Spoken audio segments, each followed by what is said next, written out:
Now next method for the preparation of alkene is by alkyne. Important method है, alkyne से alkene कैसे बनाते हैं।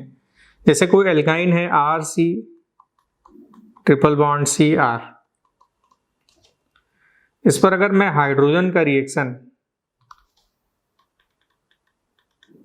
पैलेडियम और बेरियम सल्फेट के प्रेजेंस में करा दूं और आइसोक्यूनोलिन के प्रेजेंस में, तो ये एल्काइन सिस एल्कीन में बदल जाता है। Now we will find cis alkene as a product RCH double bond RNH, this is cis alkene. ऐसे ये हाइड्रोजन पैलेडियम और बेरियम सल्फेट के मिक्सचर को लिंडलॉर कैटलिस्ट बोलते हैं। This is known as Lindlar catalyst. ऐसे लिंडलॉर कैटलिस्ट। उसी तरह से अगर इसका रिएक्शन लिथियम या सोडियम मेटल्स के साथ लिक्विड अमोनिया के प्रेजेंस में करा दें तो हमें ट्रांस एल्कीन मिल जाएगा। Now this is RCR double bond RCH double bond CH and R। अब दोनों R अपोजिट हो गए। Now this is trans alkene. इस तरीके से तो किसी एल्काइन पर लिंडलॉर कैटलिस्ट का रिएक्शन कराने पर वो एल्काइन सिस एल्कीन में बदल जाता है। अब एल्कीन का फर्दर एल्केन में कन्वर्जन नहीं होता, क्यों नहीं होता उसको डिस्कस करते हैं। और उसी एल्काइन पर अगर लिथियम या सोडियम मेटल का रिएक्शन लिक्विड अमोनिया के प्रेजेंस में कराएं तो वो ट्रांस एल्कीन में बदल जाता है और इसको हम बर्च रिडक्शन बोलते हैं। This is known as Birch reduction. Birch reduction. पर अगर इसी एल्काइन पर मैं हाइड्रोजन का रिएक्शन निकल, पैलेडियम या प्लेटिनम के प्रेजेंस में करा दें तो ये एल्केन में कन्वर्ट हो जाता है RCH2CH2R। इस तरीके से एल्केन में इस तरह से कन्वर्ट हो जाता है। तो ये लेकिन अगर लिंडलॉर कैटलिस्ट के प्रेजेंस में कराते हैं तो एल्कीन फर्दर एल्केन में कन्वर्ट नहीं होता।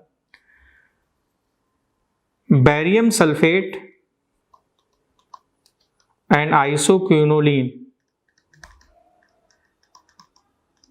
का जो मिक्सचर होता है जो हम लिंडलॉर कैटलिस्ट में यूज करते हैं ये पॉइजनस होता है और ये एल्कीन के सरफेस एरिया को कम कर देता है। एल्कीन का सरफेस एरिया कम हो गया तो कार्बन कार्बन डबल बॉन्ड और करीब आ गए तो बॉन्ड और स्ट्रॉन्गर हो गया। तो जब बॉन्ड और स्ट्रॉन्गर हो जाता है तो एल्कीन फर्दर एल्केन में कन्वर्ट नहीं होता।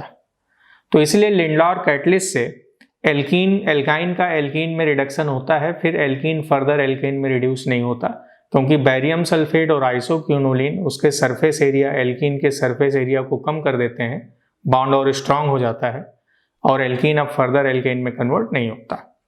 पर अगर आपको एल्काइन को ट्रांस एल्कीन में बदलना है तो वहां पर बर्च रिडक्शन का यूज कर लेंगे।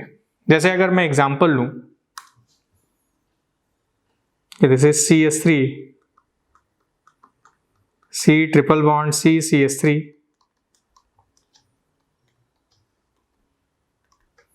इस पर मैं हाइड्रोजन का रिएक्शन पैलेडियम, बेरियम सल्फेट और आइसोक्यूनोलिन के प्रेजेंस में करा दें तो हमें सिस एल्कीन ऐसे मिल गया कि CH3CH double bond CH3H, cis alkene मिल गया। और इस पर लिथियम या सोडियम का रिएक्शन लिक्विड अमोनिया के प्रेजेंस में करा दें तो हमें ट्रांस एल्कीन ऐसे मिल गया कि this is CH3CH double bond CH and CH3। Now we will find trans alkene. अगर मैं ऐसे कंपाउंड ले लूं,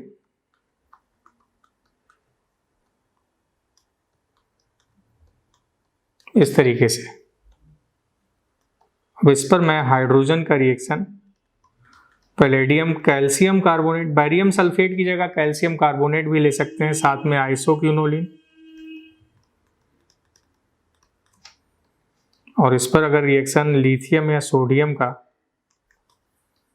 लिक्विड अमोनिया के प्रेजेंस में करा दें तो ट्रांस एल्कीन बनेगा। अब यहां सिस और ट्रांस कैसे बना उसको देखते हैं।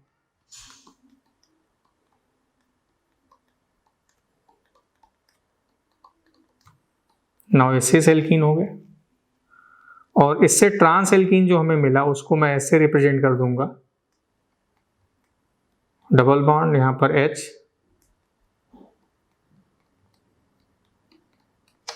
Now this is trans alkene. So इस तरह से हम किसी एल्काइन को सिस और ट्रांस एल्कीन में आसानी से कन्वर्ट कर सकते हैं by Lindlar catalyst and by Birch reduction.